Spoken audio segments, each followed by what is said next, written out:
एक बहुत बड़ा विशाल पेड़ था। उस पर बीसियों हंस रहते थे। उनमें एक बहुत स्याना हंस था, बुद्धिमान और बहुत दूरदर्शी। सब उसका आदर करते, ताऊ कहकर बुलाते थे। एक दिन उसने एक नन्ही सी बेल को पेड़ के तने पर बहुत नीचे लिपटते पाया। ताऊ ने दूसरे हंसों को बुलाकर कहा, देखो इस बेल को नष्ट कर दो।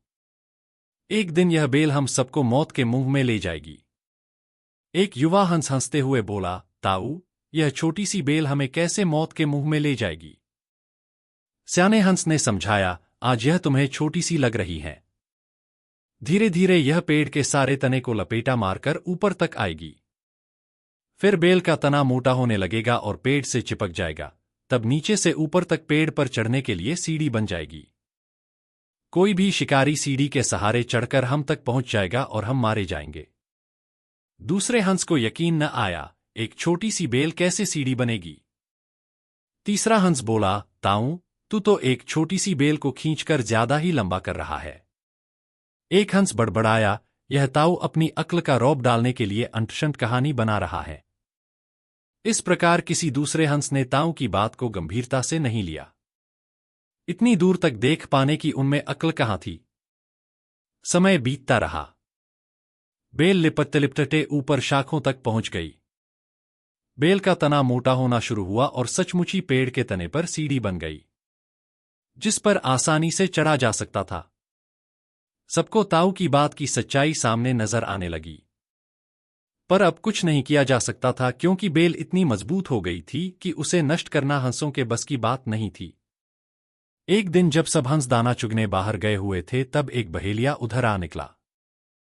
पेड़ पर बनी सीढ़ी को देखते ही उसने पेड़ पर चढ़कर जाल बिछाया और चला गया।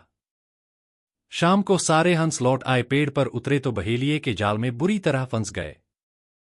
जब वे जाल में फंस गए और फड़फड़ाने लगे, तब उन्हें ताऊ की बुद्धिमानी और दूरदर्शिता का पता लगा।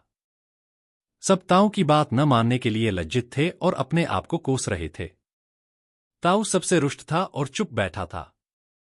एक हंस ने हिम्मत करके कहा, ताऊ, हम मूर्ख हैं, लेकिन अब हमसे मुंह मत फेरो। दूसरा हंस बोला, इस संकट से निकालने की तरकीब तू ही हमें बता सकता है। आगे हम तेरी कोई बात नहीं टालेंगे।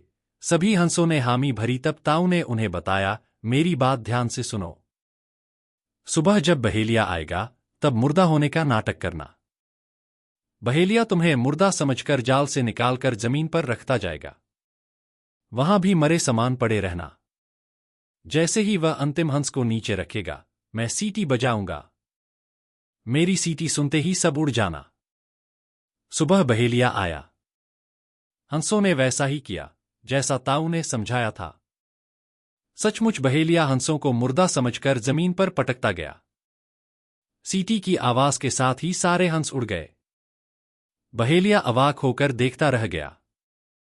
सीख, बुद्धिमानों की सलाह गंभीरता से लेनी चाहिए।